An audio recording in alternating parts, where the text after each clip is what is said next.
tardes, querido profesor. En este día les voy a hablar sobre el libro El olvido que seremos de Héctor Joaquín Abad.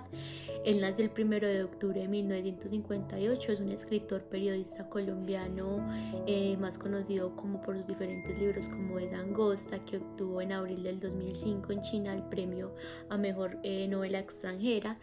Y por último, El olvido que seremos, sobre la vida y el asesinato de su padre Héctor Abad Gómez, fue otorgado el premio de la Casa de América en Portugal. Bueno, en este libro lo que podemos observar, primero que todo, es como el amor que tiene su hijo hacia su padre, la admiración tan grande y como que sentía como agrado a todas las ideologías que tenía su padre. Para él era como un dios. En ese momento en Colombia, en 1984, todo lo que estaba viviendo era una violencia muy grande en Colombia, una guerra sucia. ¿Por qué? Porque las personas no estaban como acostumbradas a que otra persona tuviera una ideología diferente, a que una persona tuviera pensamientos diferentes. Entonces ahí era donde se iban todos los problemas. Iban como las guerras ordinarias, por todo lo político, lo cultural, lo religioso. Entonces, claro, era ahí donde acusaban a personas buenas que querían hacer un bien, como personas izquierdistas, como personas que las ideologías nada que ver.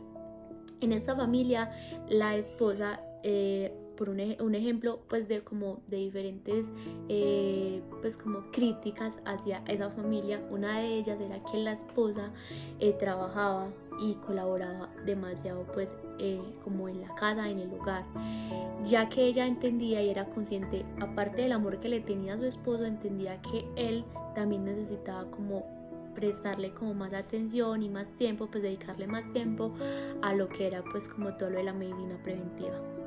Ahí, bueno, ellos eran, Héctor Abad hijo, era rodeado de 12 mujeres, sus hermanas, su mamá, la monja que los cuidaba.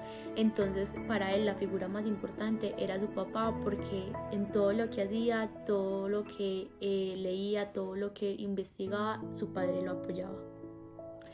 Bueno, entonces ahí podemos como observar que este hombre se dedicó como a todo lo de la medicina preventiva hasta su último día, que fue su padre fue asesinado. Este libro es un homenaje a su padre, al gran padre que fue, y a la persona que quería cambiar como el mundo. Él trabajó en la OMS, estuvo allá como investigando, y como diferentes compañeros también como estuvieron apoyándole en todo, sobre como cosas que se podían mejorar para que no hubieran tantas muertes. Entonces él decía que si con una sola cosa se podía como mejorar o cambiar, muchas personas no morirían, o muchas personas no aguantarían hambre. Pero ¿qué pasa? Que el gobierno, como sabemos nosotros y todo lo que hemos hablado como durante las clases, podemos observar que Colombia es un país muy corrupto, un país que no le importa que las personas estén muriendo, que las personas no estén como bien, y se roban la plata a las diferentes personas que están en el gobierno. Y es ahí como desde el narcotráfico, los paramilitares, cómo empiezan a controlar, en 1984, que era una donde se veía mucha violencia, donde se colocaban bombas. ¿Por qué? Porque hay una violencia que habían dejado coger ventaja. Ya después pasó el tiempo, y ya como que Colombia, y más que todo Medellín, logró como volverse a transformar. Pero aparte de eso dejó, aparte de que se logró transformar, igual eso dejó muchas secuelas acá en Medellín, más que todo. Bueno, siguiendo como todo, como lo de la guerra sucia, lo de la violencia ordinaria, de que era a partir de 1984, todos estos años transcurrieron como igual hasta llegar a 1987, donde ocurrió el asesinato de Héctor Abad padre. Ahí como que todavía se seguía viendo que, a pesar que no respetaban las ideologías, entonces claro, una persona que no tenía una ideología igual era una persona que estaba haciendo las cosas mal, o era una persona que iba en contra de las otras personas. Entonces ahí podemos ver que el Estado estaba manipulado por el narcotráfico, por la corrupción, y claro, todo esto influía a que ocurrieran asesinatos, a que ocurrieran como atropellos a la sociedad. ¿Qué quería Héctor Abad padre? Quería que los derechos humanos se cumplieran, quería que no hubiera ni desigualdad ni pobreza, cosa que en este momento, en el 2020, podemos observar que todavía existe y existe en una gran cantidad. Podemos ver como que en diferentes sectores están abandonados por el Estado, están abandonados por el gobierno, por el sector público, que es la salud, que es la educación.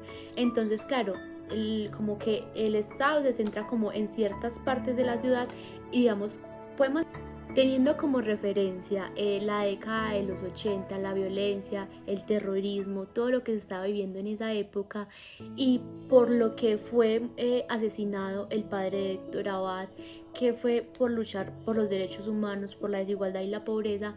Esto lo podemos todavía traer a la actualidad, donde muchos sectores, como ya lo decía antes, están abandonados, no porque el gobierno no les dé como el dinero para cada sector, sino que los mismos gobernantes de turno no saben manejar como los dineros. ¿Y qué hacen? Primero piensan en su bien común, en su bien propio, a pensar mejor en un bien colectivo, que es el de como el de las diferentes regiones, los diferentes sectores. Entonces, con esto, ¿qué podemos evidenciar? Digamos, ¿con qué lo podemos comparar? Con la crisis que estamos pasando en este momento por el virus de COVID-19. Este virus no solamente a Colombia, a todo el mundo los cogió desprevenidos. Pero bueno, enfoquémonos en Colombia. ¿Qué pasó en Colombia? Claro, el gobierno no estaba preparado para recibir una crisis de esta. ¿Qué tuvieron que hacer las diferentes regiones, los diferentes sectores? Ponerse en las pilas, empezar a usar los dineros que estaban invirtiendo en otras cosas para invertirlo en educación, en salud más que todo, y lo que está pues en este momento está primordiando, que es la salud de los colombianos, y donde el presidente está tomando decisiones muy grandes para tener como una contingencia de este virus. Entonces, claro, podemos ver primero que en la educación no estaba preparada para esto, que a pesar de ser, digamos, el estudio tan caro acá en Colombia, la educación tan cara, no estaban como invirtiendo lo suficiente. ¿Por qué? Porque en este momento la educación se vio afectada y muy afectada como con este virus. Bueno, la salud que están haciendo, tienen que estar abriendo más hospitales, y ahí sí tienen la plata y ahí sí tienen como el dinero necesario para abrirlo. Es ahí donde sabemos y donde nos damos cuenta de que el dinero sí está, y a pesar de tanta corrupción que hay acá en Colombia, o sea, seguimos bien, seguimos como un país donde nos podemos como defender con todos los aspectos como que hemos mencionado durante el video.